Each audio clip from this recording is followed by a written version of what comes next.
posjetite dolinu Bosanskih piramida, najuzbudljiviji projekat na svijetu.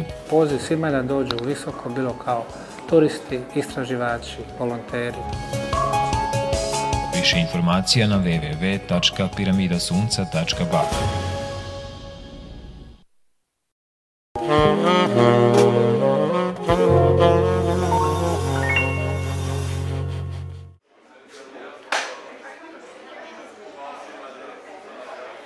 Good morning, I'm opening the press conference of the 4th International Scientific Conference on Bosnian Pyramids. This year we have 23 speakers from 10 countries, from Canada, US, UK, New Zealand, Austria, Germany, Holland, Croatia, Slovenia, Bosnia, Serbia. We have speakers from different scientific disciplines, archaeologists, geophysicists, physicists, electrical engineers, experts in energy phenomena, Egyptologists, but also people who work in spiritual science. From day one, we have started this project as interdisciplinary scientific project. We don't rely only on knowledge from the archaeology, but also from other disciplines. Plus, we are adding spiritual science. As you will hear today, we have been getting a lot of interesting information that confirm that we indeed have the oldest pyramidal complex on the planet, here in the Central Balkan. I'm very happy to see hundreds of guests from 15 countries, from 4 continents. The Foundation will continue to have this project as open and as a combination of the research, volunteers, guests, tourism, and outdoors will always be open for media. During our conference, 5 documentary movies were filmed, and I'm very proud to know that all we said here today and the previous few days will find its way to the people who are interested in ancient civilizations, but also in phenomena that have potential to change our future for better. You will hear some of my colleagues today who came to Bosnia, some of them for the first time, some of them for third or fourth. The first speaker I'd like to introduce today is coming from the US, and he's here for the first time. He is double PhD from University of California and Minnesota. He's been working in ancient mysteries, ancient civilizations, cultures, indigenous tribes for decades now. He's famous for his research in Egypt and Mexico, but also with his wife, he's been traveling all around the world. He's here for the first time now. And frankly, today I'm going to hear his impressions for the first time, even though he's been with us for 5 or 6 days. Ladies and gentlemen, J.J. Hrtak, professor, gentleman who established an institute to research the culture, to research the ancient civilizations. Thank you, Dr. Sam. It's a great privilege to be here with my wife, Dr. Desiree Hrtak, also with colleagues that I've seen in other parts of the world looking at the phenomena of pyramid cultures and societies. By training, I have a background in the social sciences, as well as Egyptology, as well as remote sensing technology, the use of radar to look at distant objects. And what I see here is nothing that is unusual, given the fact that we are finding numerous pyramid societies throughout the world. But what I find of great importance here is the unusual configuration of megalithic sites. And the coming together of engineers, scientists, and academics of many disciplines who are looking at the puzzle of an evolutionary nexus point here in the Balkans. We're looking at something more than a sociological phenomenon.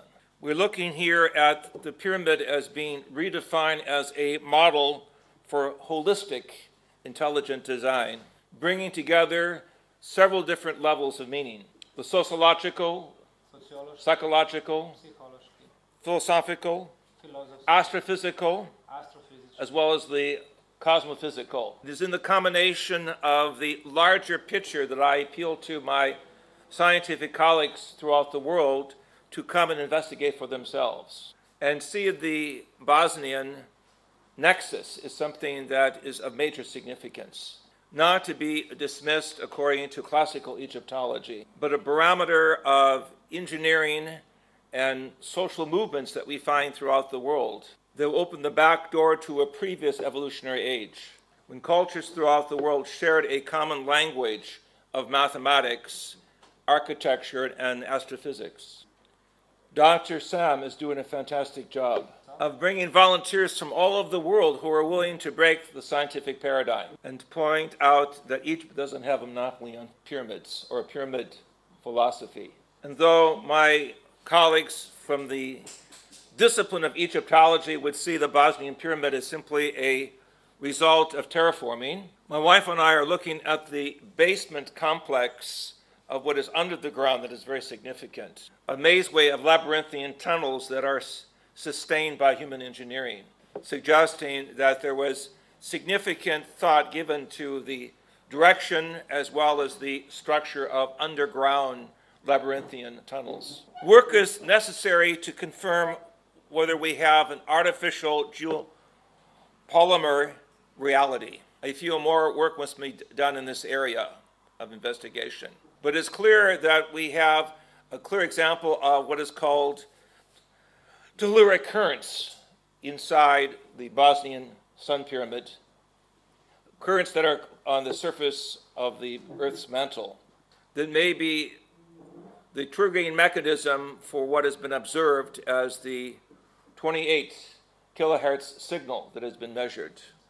And so, with great happiness, again, I greet my colleagues who will have the opportunity to come and see for themselves and experience what we had just this past day with the intense acoustical energy patterns that we felt under the ground.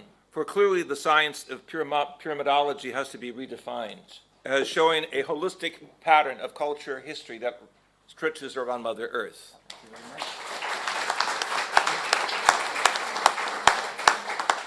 For the first time in Visoko is a researcher from Canada, and her series, The Pyramid Power, during 1990s, were a major step in better understanding of the pyramids, especially Egyptian pyramids. And thanks to her and the series of independent scholars who have been coming to Egypt, we now view those and all other pyramids in different lights. Ladies and gentlemen, Dr. Carmen Bolter. Thank you, Dr. Sam. So I'm writer, producer, and director of The Pyramid Code that came out in 2009, and it's aired on national TV in 36 countries, and it's been shown in over 50 countries. I've gone to 54 countries in search of clues to matriarchal cultures. My book is called Angels and Archetypes, an evolutionary map of feminine consciousness. And my PhD is in linguistics, though I've studied in many other domains as well. Recently, I've done some quantitative empirical research, longitudinal study in the Great Pyramid, looking at the effects on consciousness fields in humans. Coming here to Bosnia, looking at the artifacts, seeing things that they've discovered this week, as well as things that they've discovered in the last 8 years, is indicating to me that there are many, many similarities to the energy fields inside the pyramids in Egypt. But more importantly, I think, it's tracing back to matriarchal cultures that are at least 30,000 years old. On initial glancing at the lab and the artifacts that Timothy Moon had displayed, I saw a tremendous similarity with artifacts that have been found in South Africa. Looking at the megalithic stones inside the labyrinth, I saw something that was quite extraordinary in that it linked to the cow stone from Nabta Playa, which is one of the most ancient sites in Egypt that is now, there's no way to get this, it's very rare to get there. These show deep connections also to Malta, the temples in Malta, that the late Maria Gambutas had absolute links to 30,000 years ago, and they're known to be, in traditional archaeology, the oldest temples on the planet. So for me personally, I feel that there's a huge convergence of all of these disparagant disciplines and places on the planet here in Bosnia. Thank you.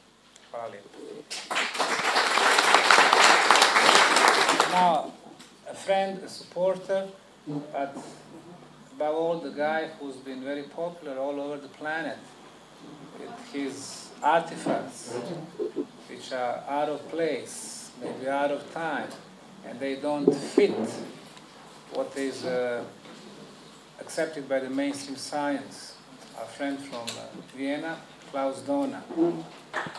When I was invited by Professor Osmanagić 2 years ago to the first conference, for me the first conference in Bosnia, a friend of mine did a scan over the Sun Pyramid, and for me definitely there is no doubt about that the Sun Pyramid is definitely a pyramid. In the last 2 years I was several times in South Africa and I was able to see many of the stone circles and also artifacts together with a famous researcher, Michael Dellinger. I was very much surprised this time when I saw the archaeological artifacts which were found in the last few months, and I have to congratulate to the archaeologist Timothy for his great work, and I could see many pieces which have a great similarity with South African very ancient artifacts. And I was most surprised when I saw some artifacts with unknown writings or unknown symbols, because when I prepared my speech for this evening, I selected many stones from all over the world with unknown writing, unknown symbols, and I could see yesterday that there are also a lot of similarities, which is most interesting for me for further researches. And all these pieces for me are a kind of puzzle to find one day a final solution that even the official science cannot refuse to accept the Bosnian pyramids as what they are, pyramids, and their history goes far back behind our known time, I think so. I wish the whole team for the next years big success. Thank you. The gentleman who's been with us for the second time is coming from Germany. He's also PhD, also become a good friend. He has a multidisciplinary approach to the science and all the phenomena that he can see and observe. Dr. Ernest Baumann from Germany. Science lives on the trend to know more and more details of whatever subject. That leads to specialization, which in the end means the specialist knows more and more about less and less. And then there are people who see the danger in this approach, and they start to generalize again, and they know again less and less about more and more. It's another danger in science. And each who is specialist or generalist in his field tends to fix his opinion rather dogmatically. That is the present danger for this whole institution here of the Bosnian Pyramids.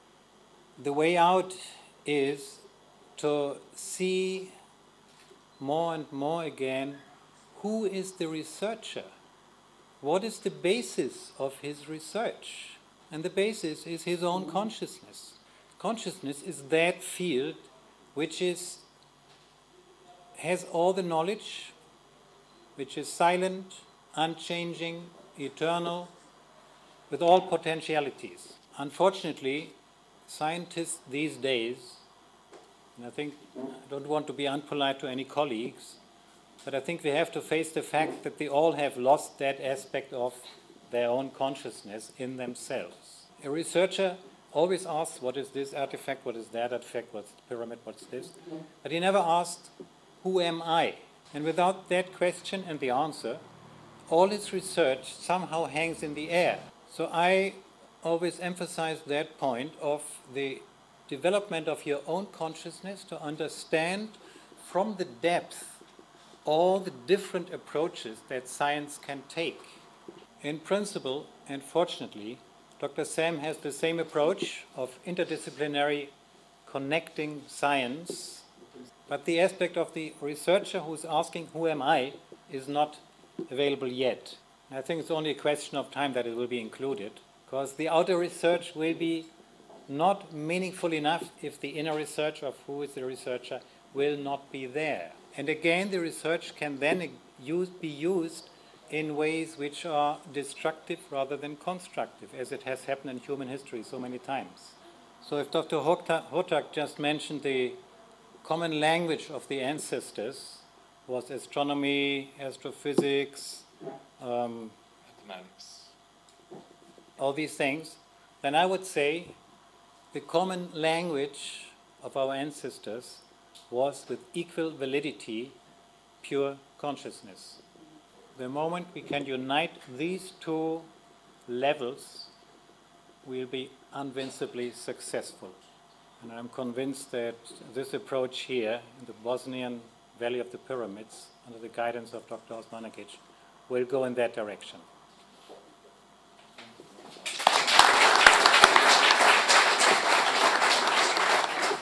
Good morning. My name is Arthur Farron from the Farron Research Foundation in Dallas, Texas. Can you tell? I'd like to thank Dr. Osmanagić for inviting me. This will be the first major presentation that I've made. I've made several minor presentations at other conferences. My presentation will be about an ancient science. This will be the first time you've heard about it, called geoglyphology. I discovered this while doing another project about 5 years ago, and I've been working on it ever since, and it has become obvious that civilization has been in communication and traveled the oceans for. Geoglyphology measures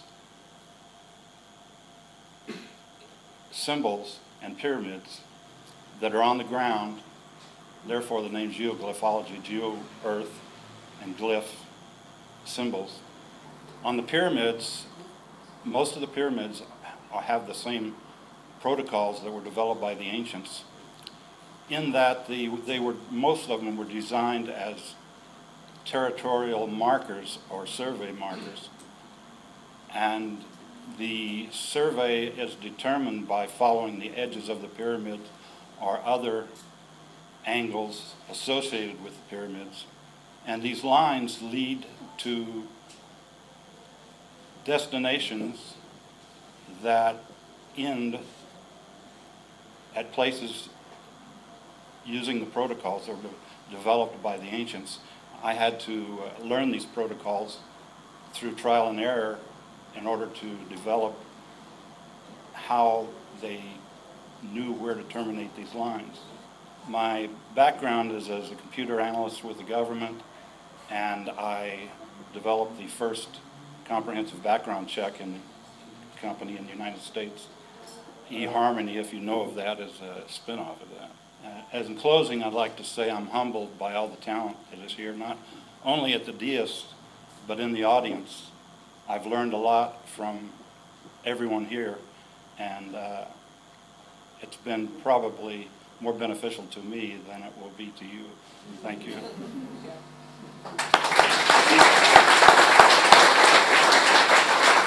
Dobra dan, tēnā koutou katoa.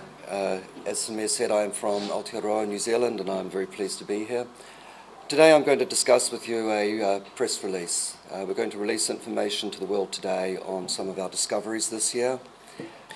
This year's archaeological program has unearthed findings that may encourage the world to reconsider its understanding of the development of civilization. Accepted theory states that civilization occurred approximately 9,000 years ago. We've undertaken a number of carbon dating tests this year, and today I'm issuing to the worldwide press the dates that we have. In June this year, we obtained a piece of organic material from beneath the concrete on the Pyramid of the Sun. And the date that has come back from our laboratory in Kiev, Ukraine, is 29,200 years. Now, the dates we are getting back are completely consistent to our expectations. We are working at a horizon in knowledge. We know we have a structure from the time before the Ice Age, when Homo sapiens sapien was supposed to be archaic hunter-gatherers. Our discoveries turn this thinking upside down and will require a re-examination of human history. This is an unknown culture presenting sophisticated, highly developed arts and sciences, technology capable of forming truly massive structures. And we believe in that process demonstrating an ability to harness pure energy resources. The C14 date of 29,000 years was obtained from a piece of organic material retrieved from clay directly inside the pyramid. It follows a sample date obtained during the 2012 dig season of material above the concrete at 24,800 years. This means the structure has a construction profile back almost 30,000 years. The archaeological project has also delivered some other significant findings. In association with the pyramid, we have a tunnel complex. Deep within this complex, we have found a megalithic stone weighing an estimated 25,000 kilograms. Here we have a massive stone, possibly constructed ceramic, buried under hundreds of thousands of tons of material. We are locating foundation walls around its perimeter, cut stone blocks, and artifacts suggesting sun worship. All of this combined tells us people were here. What is perplexing to us, in addition to the buried location, is we have received another carbon date within meters of the structure, and that is providing us a date of a minimum of 20,100 years. That places this culture before megalithic culture and positioning the cultural layer close to the parameters we have for construction of these pyramids. We've retrieved large quantities of artifacts, including effigies painted on stone, art objects, and glyphs. So to summarize, we appear to have found a very distant lost culture from the time before the Ice Age. And the questions we are left with: have we found the pyramid builders? It will take another 6 months to analyze the materials that we've recovered, but we're very confident in issuing this press release today.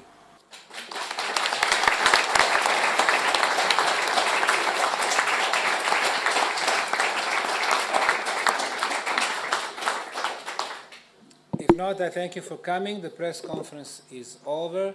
5 minutes from now, we're going to start with our regular conference. Thank you very much.